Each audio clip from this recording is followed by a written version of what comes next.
Chers Camerounais de l'intérieur comme de l'extérieur, je voudrais vous dire que cela a été un moment très agréable depuis que nous avions appelé à la fin de cette guerre fratricide.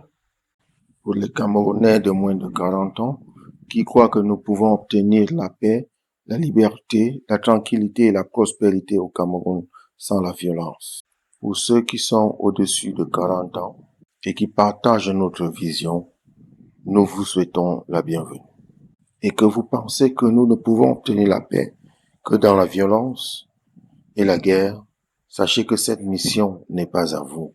Notre objectif, c'est d'élever le PIB national qui est de 45 milliards de dollars environ à 1 trillion de dollars pendant les 20 prochaines années. Nous devons aussi nous rassurer de l'augmentation de l'emploi, de la santé, de la sécurité et de l'innovation.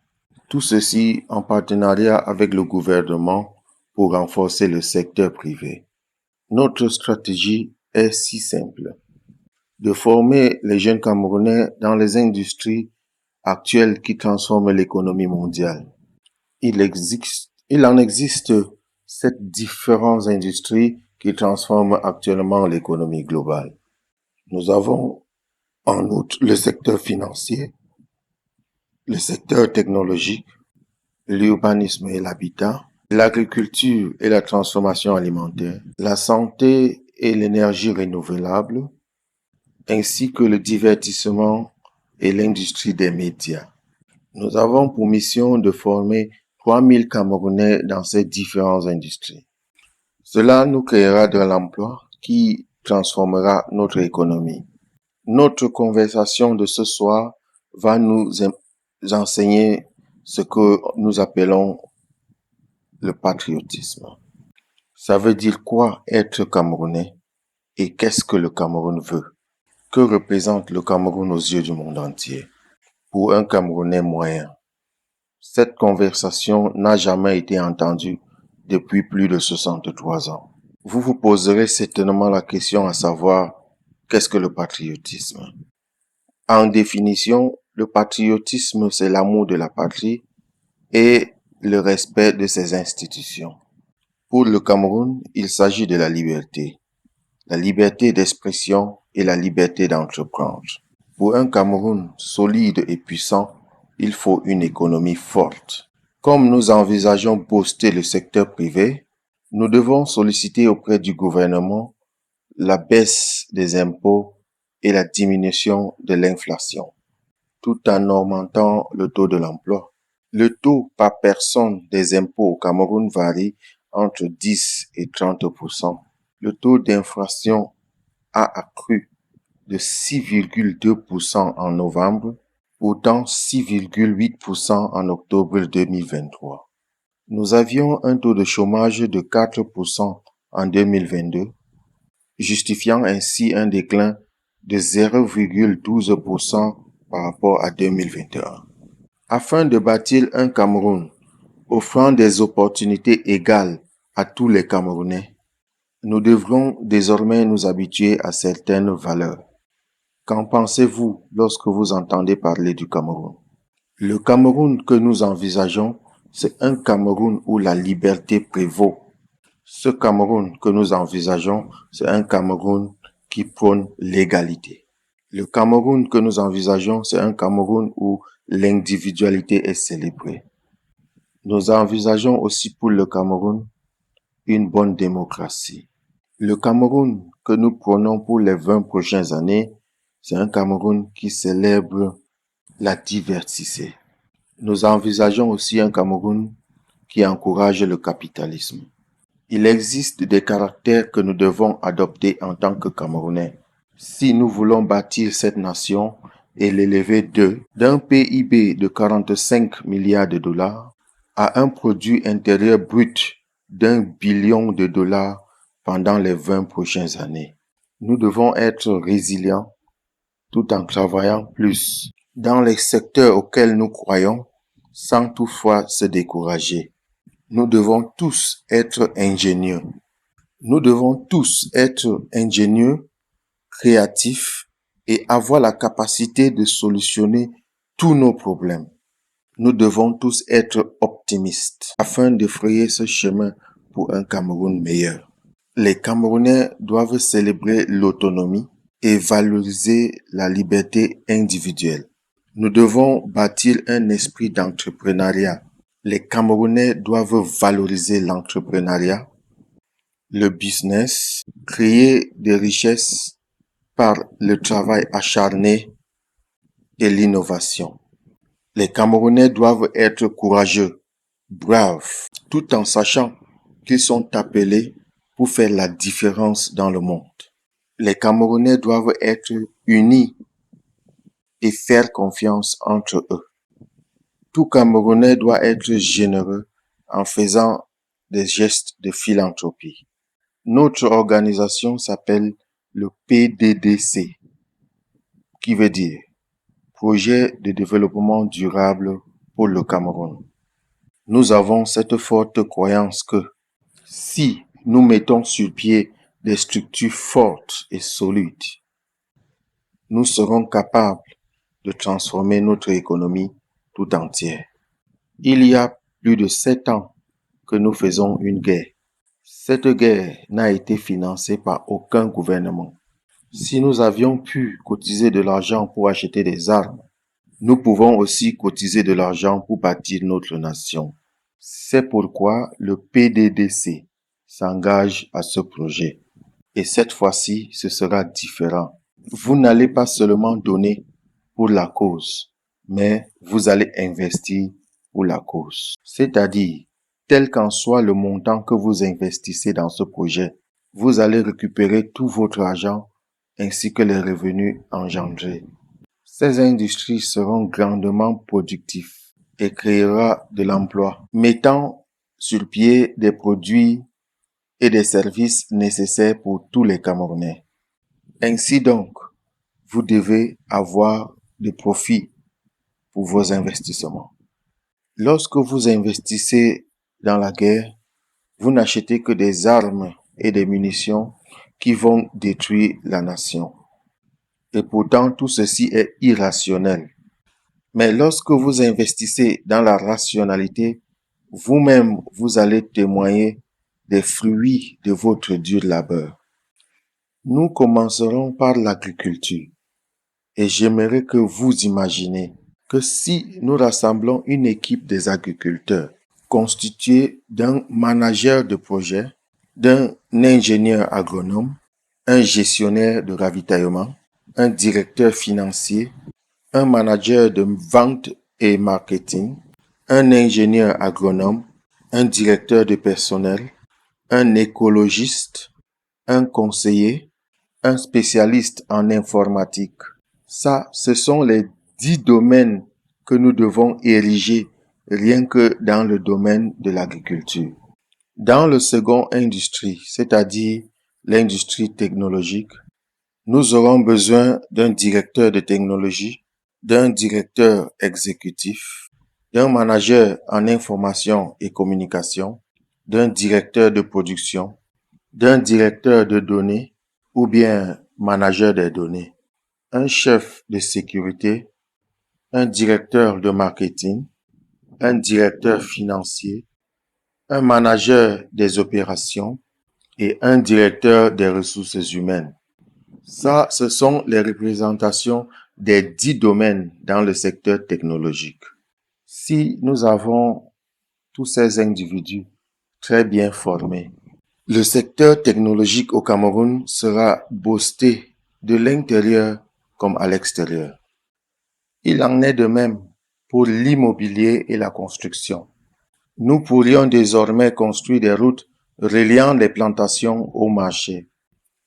Par rappel, nous allons commencer par l'agriculture et le secteur technologique.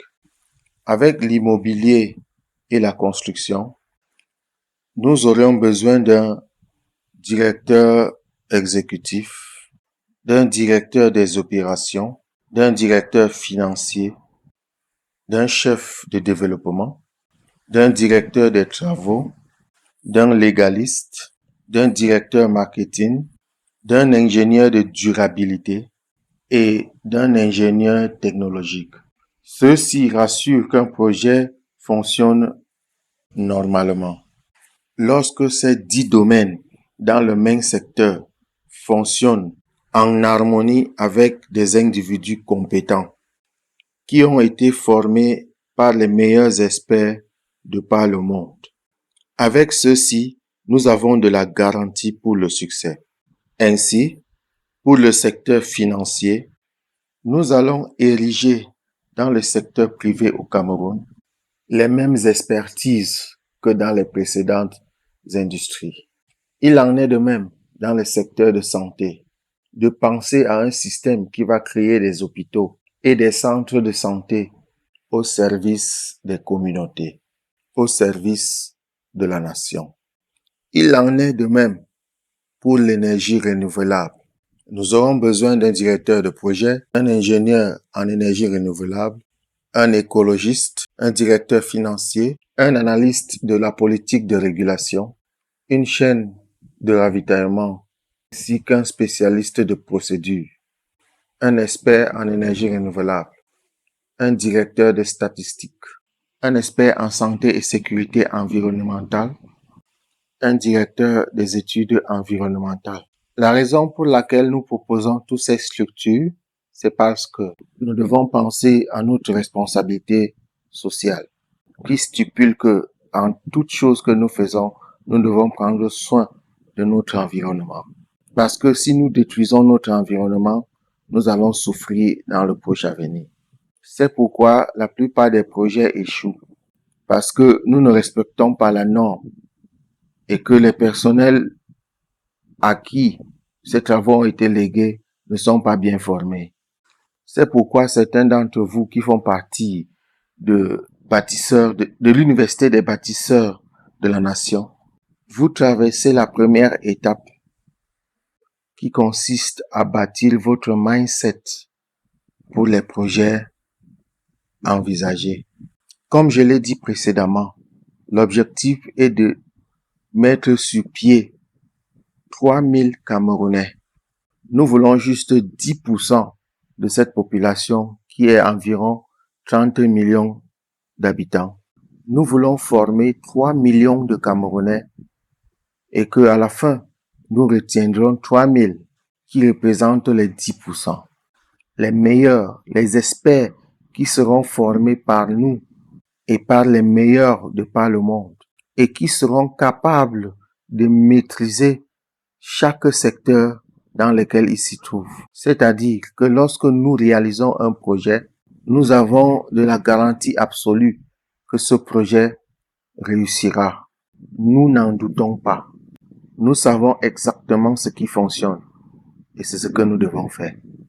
Dans l'industrie du divertissement et des médias, nous allons nous rassurer qu'il y a un producteur, un directeur, un réalisateur, un arrangeur, un directeur de marketing, un directeur de distribution, un directeur financier et comptabilité, un conseiller, un directeur de supervision, un superviseur et composeur.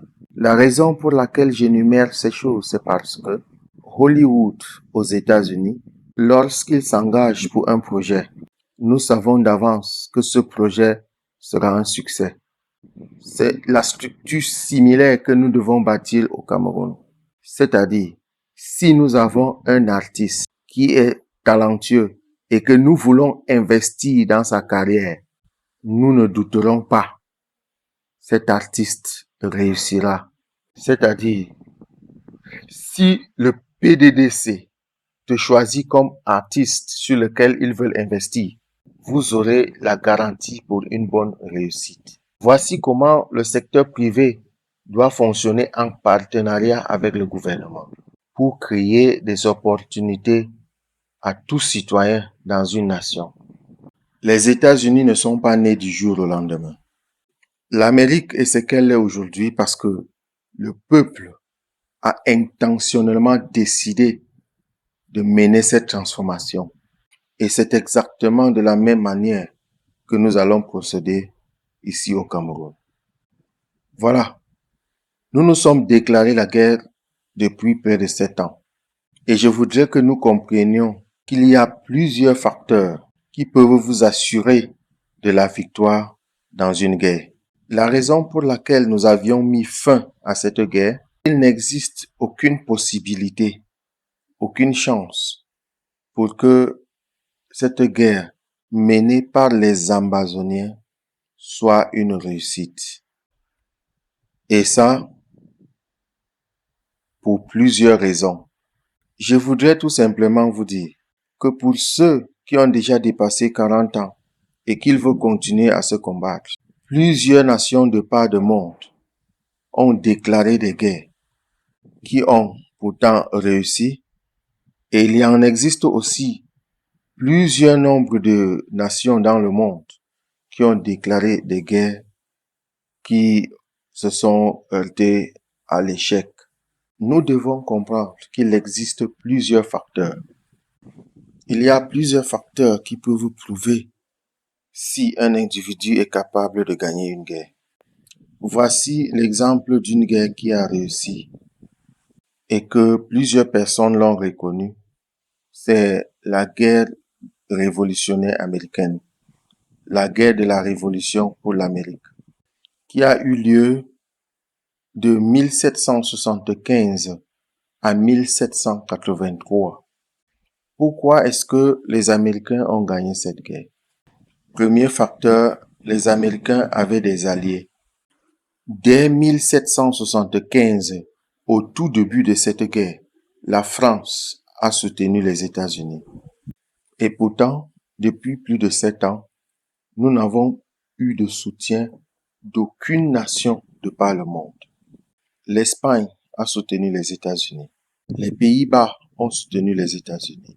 Et plusieurs autres nations qui se sont ralliées derrière les États-Unis. Lorsque je parle du soutien, je parle du soutien militaire, du soutien financier, du soutien stratégique. Nous n'en avons aucun. Mais aussi, lorsque vous regardez cette guerre de révolution aux États-Unis, vous allez constater qu'en 1775, George Washington était considéré comme le capitaine, le leader. Et voilà pourquoi les États-Unis ont réussi à gagner cette guerre. Pourtant, lorsque vous regardez la guerre des Ambazoniens, les leaders sont divisés et pour cela, ils n'auront aucune chance de réussite.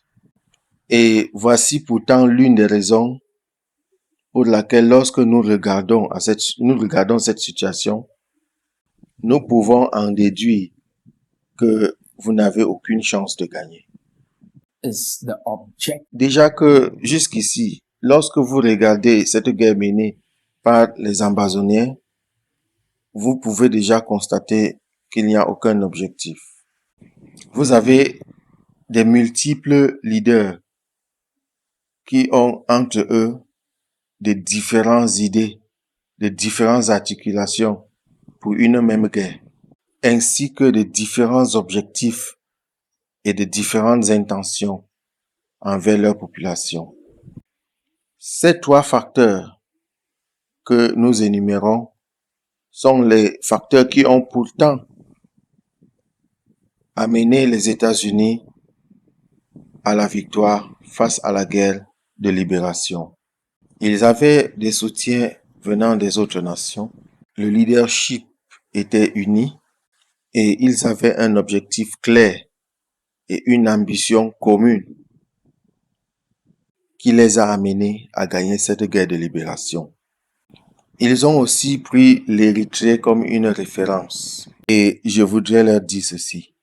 Savent-ils que l'Union soviétique a soutenu l'Érythrée, que le Cuba a soutenu l'Érythrée, que la Libye a soutenu l'Érythrée, que la Chine a soutenu l'Érythrée et tout le bloc de l'Est a soutenu l'Érythrée.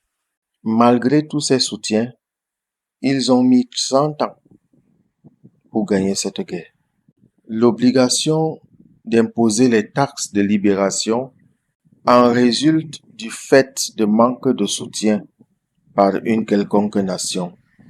Permettez-moi donc de vous dire que ce que nous devons prioriser, c'est la valorisation de la vie humaine.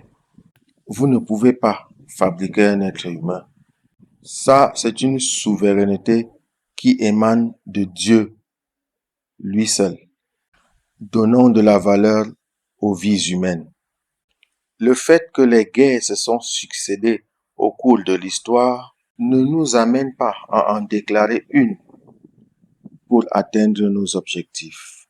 Lorsque des personnes se laissent limiter de leurs pensées et dans la créativité, ils n'ont pour seule option que la guerre.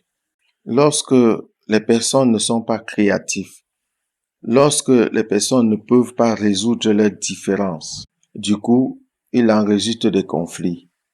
Nous sommes au XXIe siècle et il en existe différents moyens de résoudre nos différences.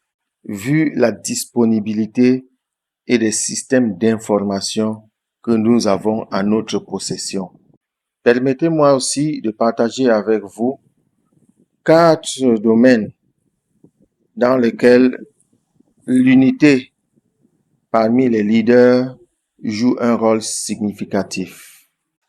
La guerre révolutionnaire des États-Unis, la Deuxième Guerre mondiale, la guerre du Golfe et la guerre du Kosovo.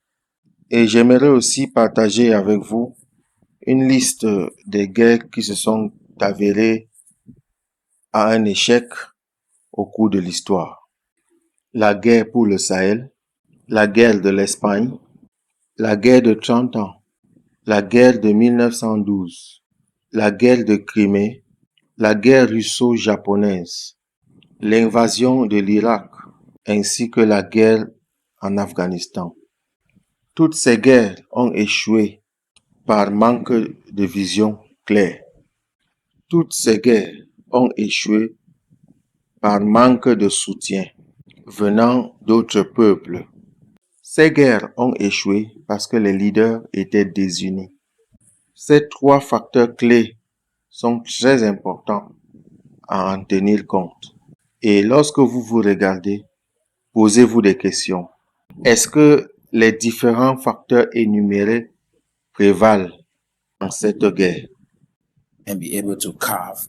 Voici comment, après avoir évalué un business, une affaire ou une guerre, nous avons la possibilité de mettre fin aussitôt que possible afin de regarder à d'autres directions.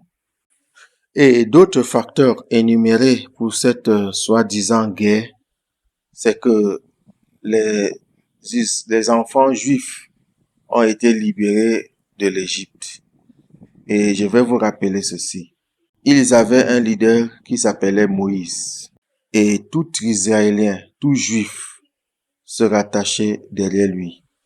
Il y avait une seule commande unique, un seul commandement. Et pour cela, les fils d'Israël ont réussi à s'évader vers l'Égypte et personne n'était mort parmi eux.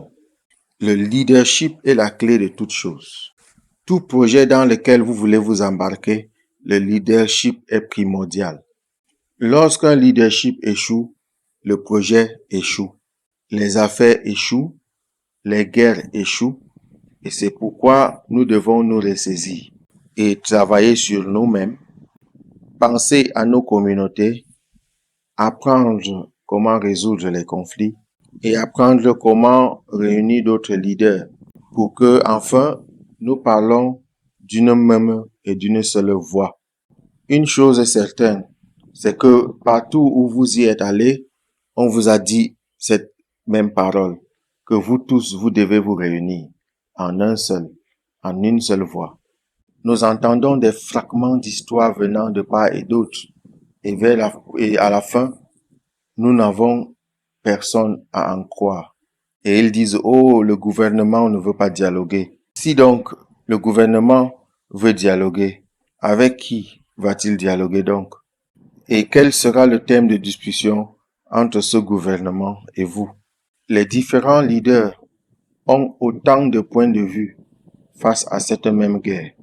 Ceci rend donc la tâche très difficile pour toute personne qui voudrait discuter avec eux pour la résolution de ce conflit. Voilà donc ce qu'ils doivent accepter. Et encore, la raison pour laquelle nous réalisons ce projet, c'est que j'ai la conviction que tout Camerounais est capable de réaliser ce que moi je réalise ici aux États-Unis. Je tiens à vous rappeler que comme j'engage ce projet, je serai stable, je serai consistant et je vais communiquer. Je ne serai certainement pas parfait. Je vais moi aussi progresser pendant que nous avançons ensemble.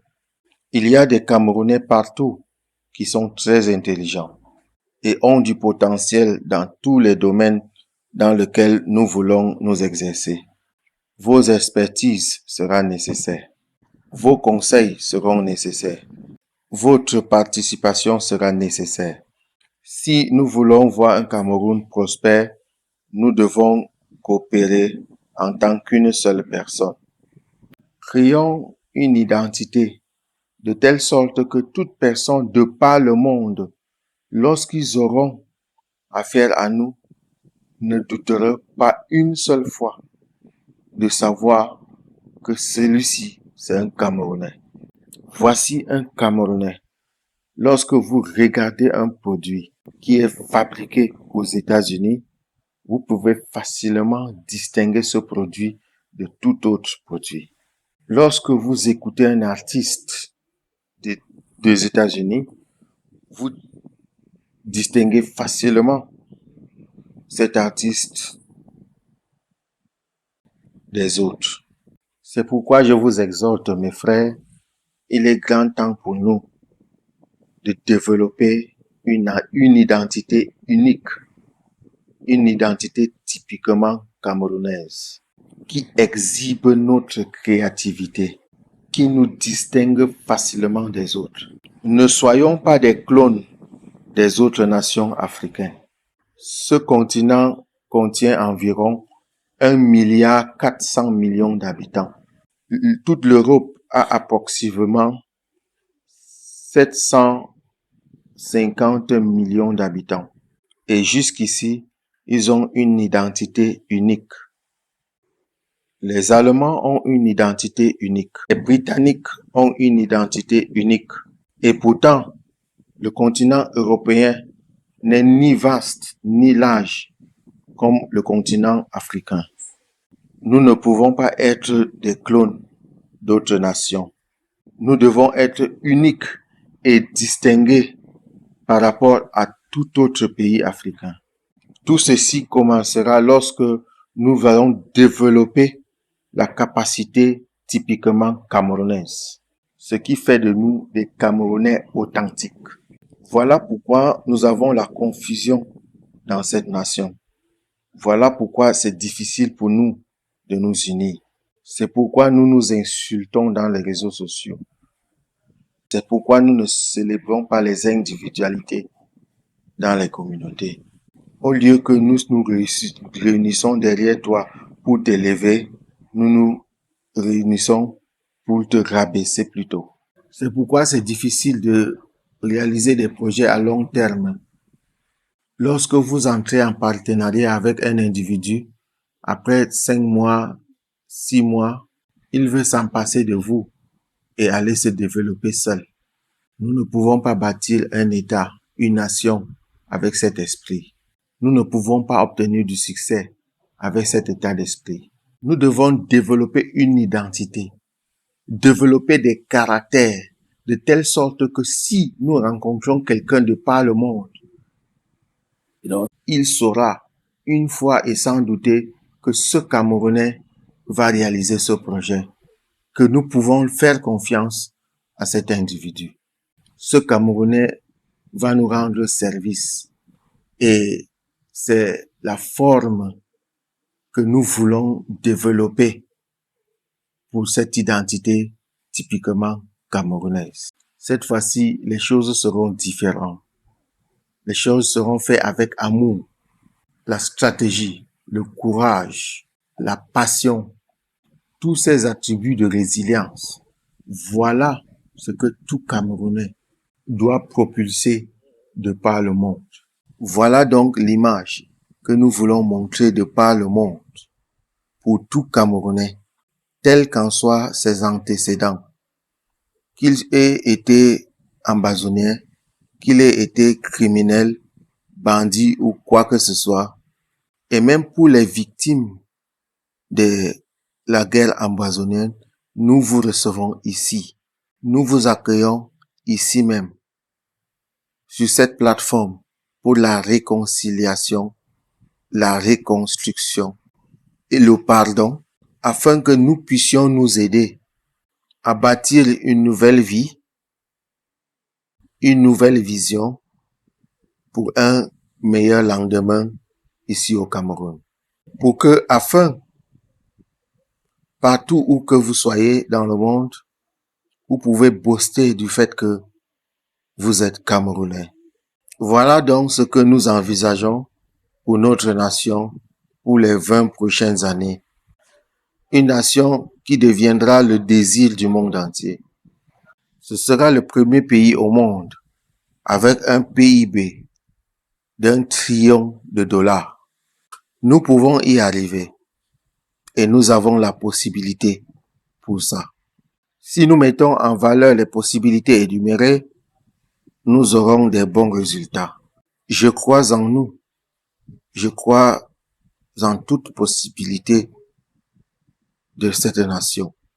Pour les Camerounais de la diaspora, vous avez donné tellement d'argent pour contribuer à cette guerre. Soit vous avez investi tellement d'argent pour bâtir une maison au pays où vous ne pouvez même pas habiter. Ce projet que nous voulons réaliser, c'est une opportunité de faire la différence dans cette nation. Une occasion pour bâtir le type de Cameroun que vous aviez toujours envisagé. Lorsque Jeff Bezos a commencé sa société Amazon, il a réuni des amis qui ont contribué chacun 20 000 dollars par personne. Et aujourd'hui, ils en récoltent des fruits de leurs investissements. Et je tiens à vous rappeler que si Bill Gates a pu faire ça seul, nous pouvons le faire collectivement dans notre nation.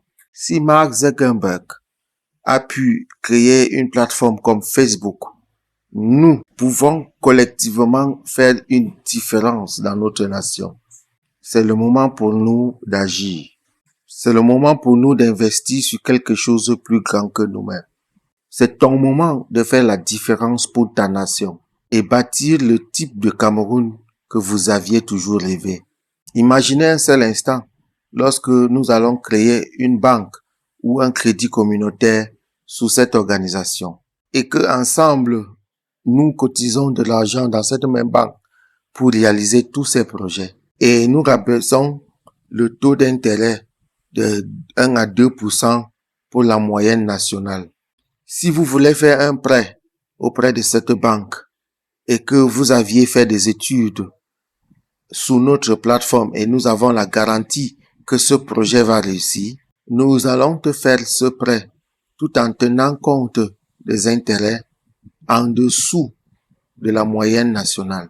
Imaginez un seul instant ce que ceci peut faire pour notre économie. Imaginez un seul instant ce que cela pourra signifier à un Camerounais, pour un Camerounais moyen. Nous serons en mesure de transformer notre économie pendant les 20 prochaines années. Et nous allons regarder en arrière et nous dire que voilà ce que nous avons réalisé de nous-mêmes. Si nous réussissons à bâtir cette nation de rêve, nous allons nous en vanter. Et nous allons coopérer avec le gouvernement pour un changement meilleur. Nous allons coopérer avec lui pour initier ce changement. Nous ne sommes pas ici pour combattre contre le gouvernement. Nous ne sommes pas ici pour compétir contre le gouvernement, afin que nous puissions bâtir un Cameroun où chacun aura cette envie de dire « Voici ma nation ». Je suis très fier d'être Camerounais. J'espère que cette mission va vous inspirer. J'espère que cette mission va vous motiver. J'espère que cette mission va vous captiver. Je vous bénis et que le Seigneur Tout-Puissant bénisse le Cameroun. All right. If you like this video, you're going to like this other episode, and you can watch it by clicking right here.